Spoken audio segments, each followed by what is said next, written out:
पहला सवाल, कौन सा फल कब्ज से निजात दिलाता है? 5 4 3 2 1। इसका जवाब है अमरूद खाने से।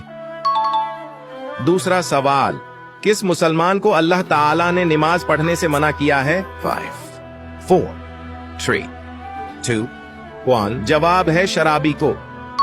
तीसरा सवाल, हजरत नूह अलैहिस्सलाम की कश्ती में कुल कितने लोग सवार थे? 5 4 3 2 1।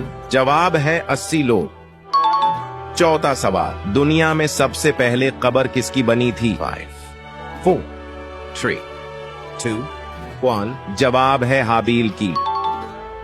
बताएं कि आजान में कितनी बार अल्लाहु अकबर आया है? 5 4 3 2 1। इसका जवाब आप लोगों ने कमेंट में देना है। वीडियो को शेयर करें और इस तरह की मालूमाती वीडियोस देखने के लिए मुझे